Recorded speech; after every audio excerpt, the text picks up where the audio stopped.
Oi, a paz do Senhor a todos vocês. Vamos dar sequência, né? Vamos dar sequência a esse estudo maravilhoso que é a palavra de Deus. Nós damos sequência hoje ao estudo de número 6. Nós falamos no início sobre a origem e a queda do homem. E hoje nós vamos ver como reverter essa situação, né? Como mudar esse quadro.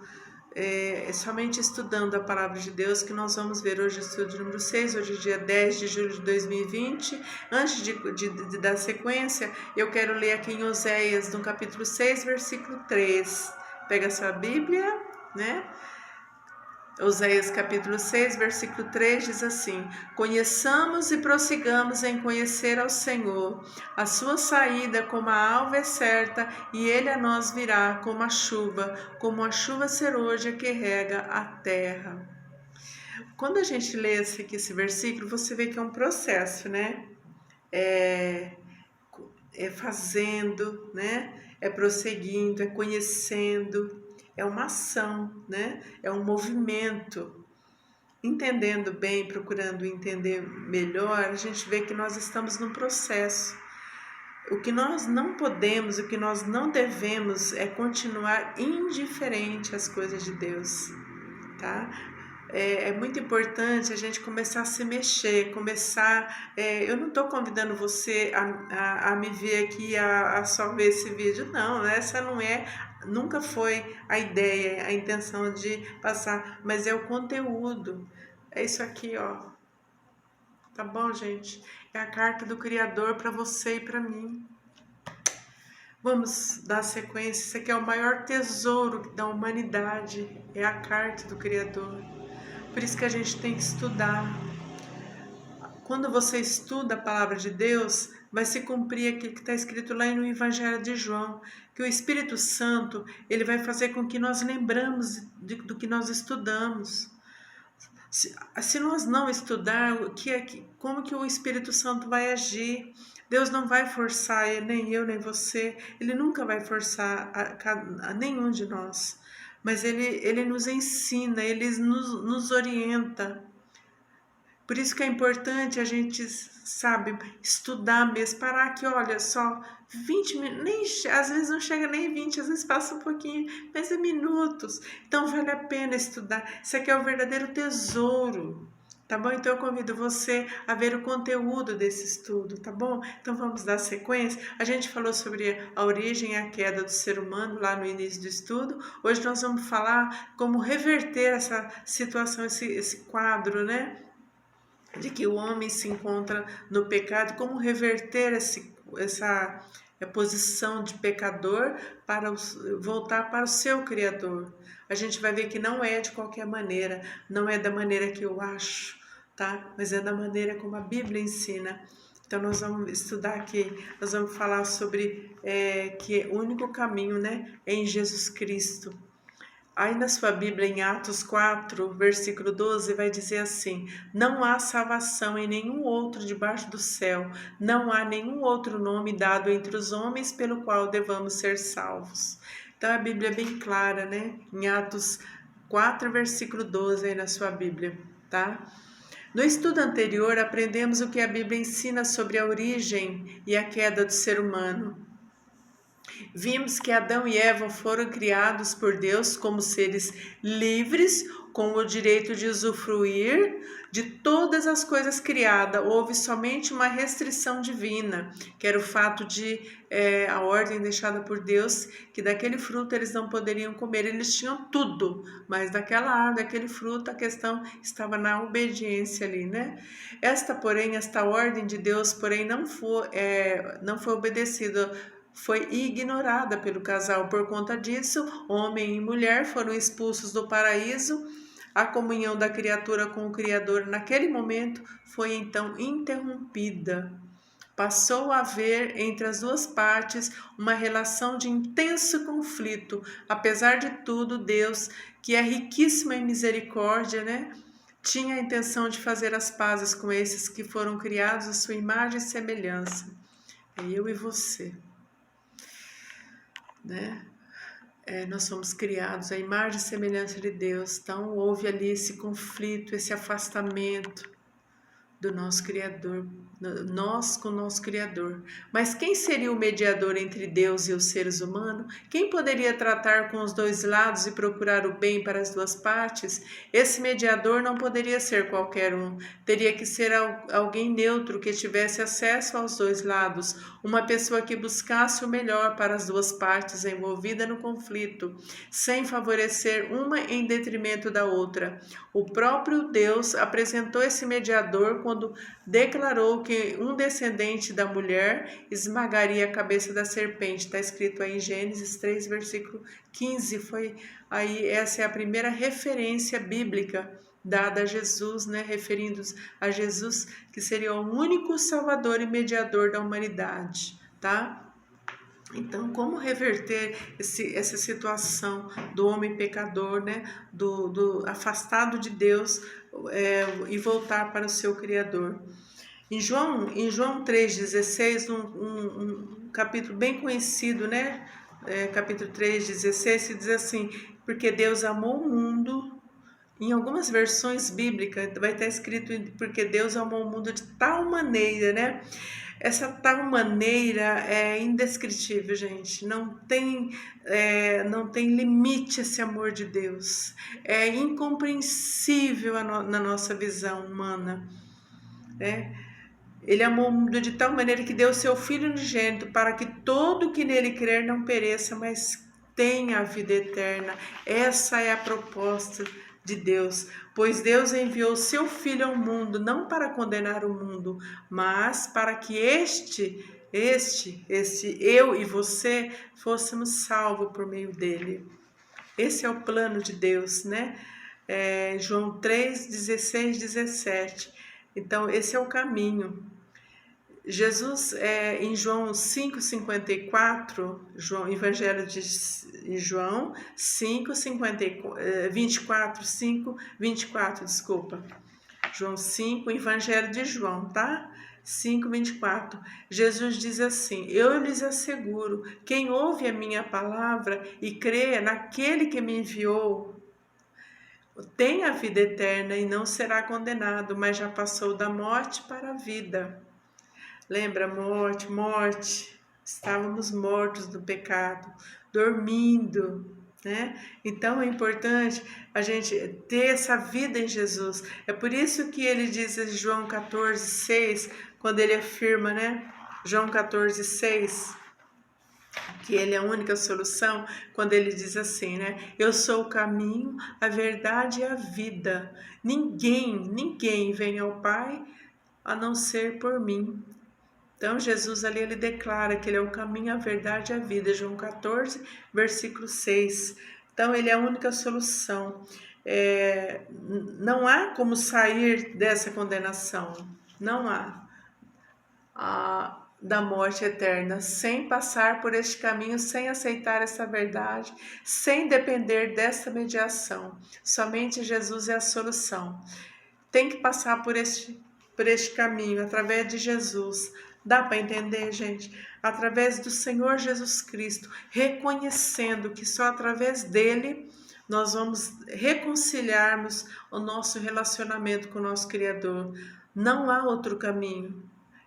O próprio Senhor Jesus afirma essa realidade. Tem mais, né? Lá em João,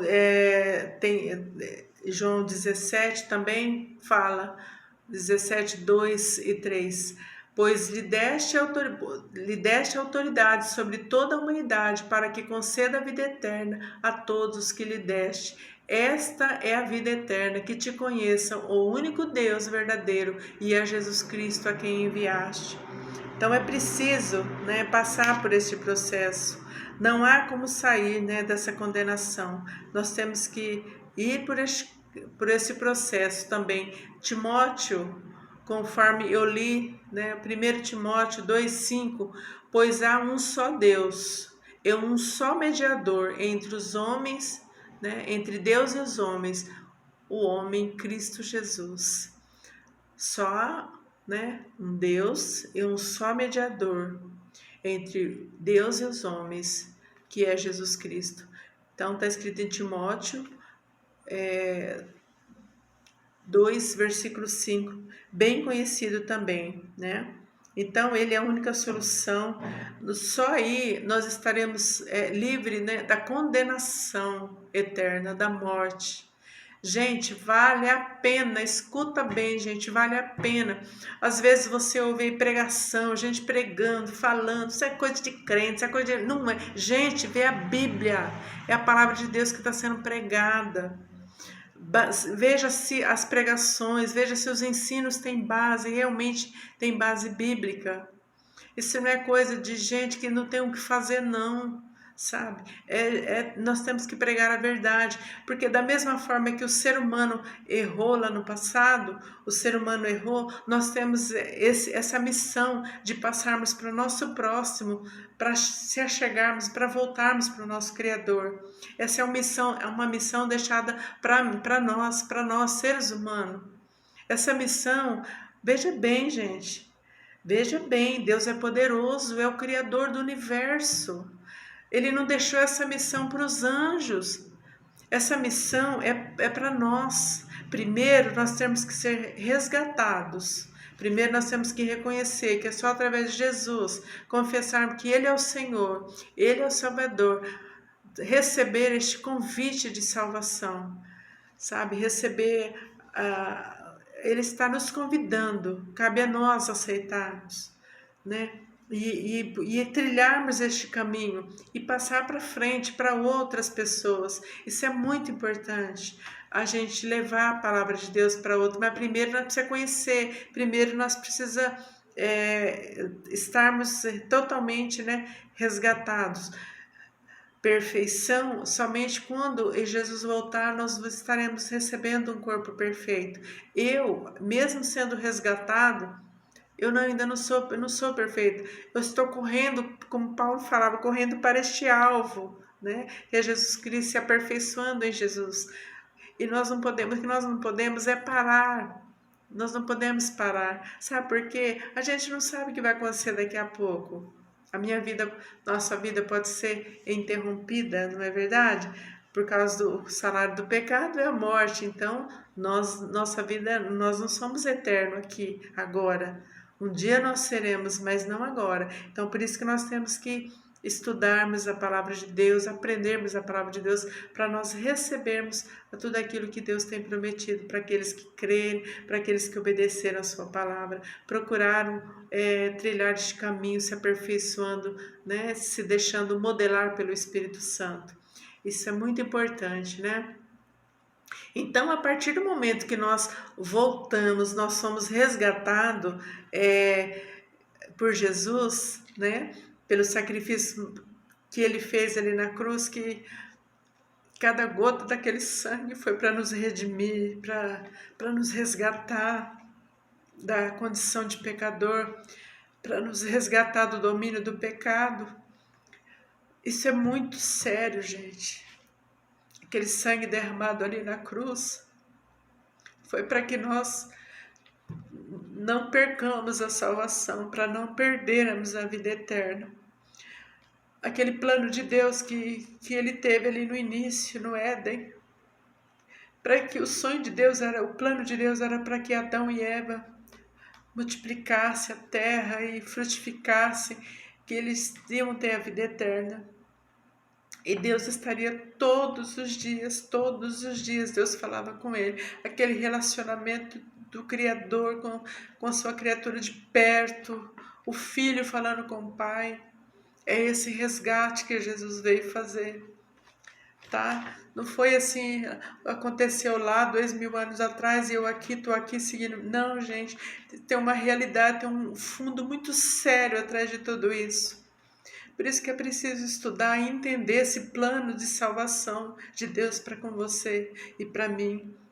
Eu relutei muito, sabe, para entender sobre isso. Mas eu procurei entender, busquei e alguém me ensinou, alguém me ajudou. E o Espírito Santo está ainda me ensinando, né? Então eu estou seguindo em frente aqui, passando para você aquilo que Deus já me ensinou e está me ensinando, tá bom? Vocês me desculpem, quando eu falo sobre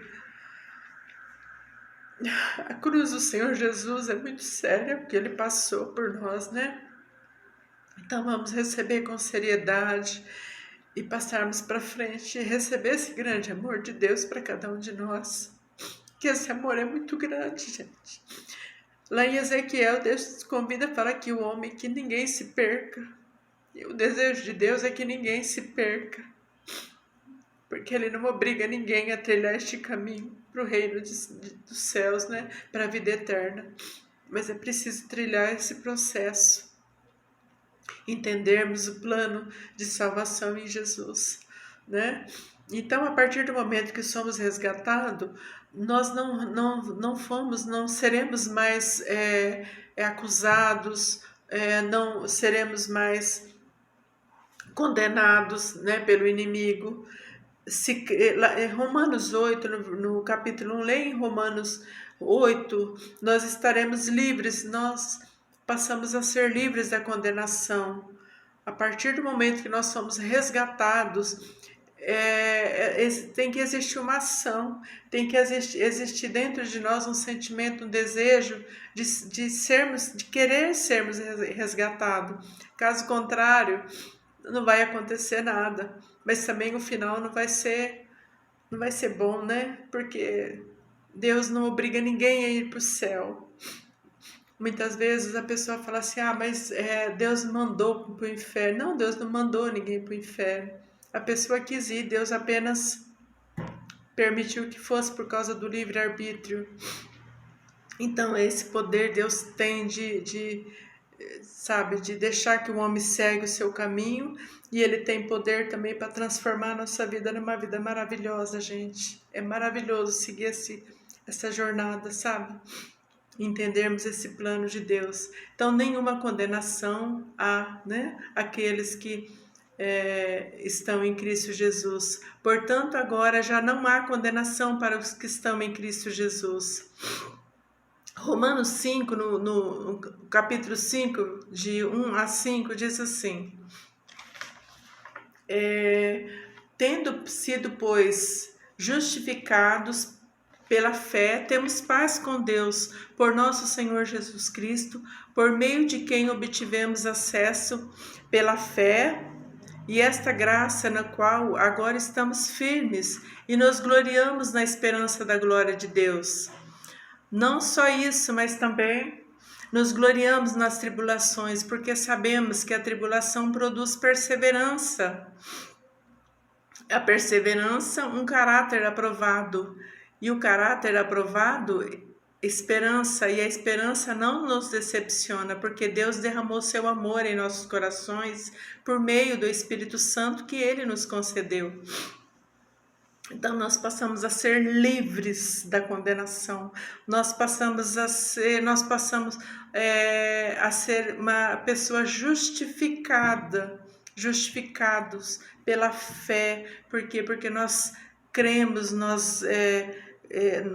salvação em Jesus. Por isso que nós passamos a ter paz com o nosso Criador. Aquela paz que nós havíamos perdido, nós passamos a ter essa paz com o nosso Deus através do Senhor Jesus Cristo. Então, por meio dessa graça maravilhosa, por isso que muitas vezes é tão mencionada, né? A graça. O que é a graça? A graça é o favor imerecido, né? Nós não merecemos o que Jesus fez por nós. Por isso que fala graça, nós fomos salvos de graça. É um dom, a salvação é um dom gratuito que Deus dá, um presente para a humanidade, através do sacrifício de Jesus, resgatando, né, a gente do domínio do pecado. Em Atos 16, 31, né? Em Atos 16, 31, que aqui fala com Cristo, né? Com Cristo de forma indescritível, que nós alcançamos essa justificação. Nós temos essa paz com Deus, né? Graça, alegria, vitória sobre a tribulação, perseverança, experiência, que foi lido aqui em Romanos. A esperança da glória de Deus traz implícita a restauração da glória que o homem havia perdido. Então, por isso que é importante trilhar este processo do plano de salvação do nosso Deus para cada um de nós, né? Está em Romanos 5, de 1 a 5, que foi lido agora. Então nós passamos a ser essa nova criatura, né? Nós passamos a ter essa esperança que não decepciona, porque Deus derramou o seu amor em nosso coração, por meio do Espírito Santo. Olha que maravilha! Olha, gente, além da salvação em Jesus, além dele nos restaurar, ele nos dá o Espírito Santo, né? O seu Espírito Santo. Então é muito importante. Em Atos 16, 31, o soldado ali, o carcereiro, ele se preocupou quando Paulo saiu ali da prisão, né? E eles ficaram, e outros ali ficaram tão preocupados, que responderam, né? O que nós podemos fazer para ser salvo, né? O que nós podemos fazer? Jesus respondeu: creia no Senhor Jesus e serão salvos, você e os da sua casa. Em Romanos, para finalizar, Romanos 10, 9 e 11, diz: se você confessar com a sua boca que Jesus é o Senhor e crer em seu coração que Deus o ressuscitou dentre os mortos, será salvo, pois com o coração se crê para a justiça e com a boca se confessa para a salvação. Como diz as Escrituras, todo que nele confia jamais será envergonhado. Então é maravilhoso, né? Aceitar Jesus como Salvador. Somente aceitando a Jesus como Salvador, entregando-se a Ele sem reserva, é que o homem poderá tornar-se filho de Deus e participante da sua graça. Isso é muito importante. Então, a conclusão desse estudo é que nunca abra mão do Senhor Jesus Cristo, por maior que seja a dificuldade e tentação, viva como filho de Deus, porque pela graça sois salvos mediante a fé, e isto não vem de vós, é dom de Deus, não de obras, para que ninguém se glorie, pois somos feitura dele, criados em Cristo Jesus para as boas obras, as quais Deus de antemão preparou para que andássemos nela. Está em Efésios, né? No capítulo 2, 8 a 10. Inclusive lá na carta de Éfeso, né? Lá está todo esse processo quando nós éramos das trevas e Deus nos chama, resgata, né? Nos traz para a luz. Éfeso é uma carta assim, maravilhosa, bem esclarecida sobre esse plano de salvação, né, que Deus nos traz e a condição em que o homem se encontrava. Então, que Deus abençoe, né? Deus abençoe a todos e até o próximo estudo. Em nome do Senhor Jesus.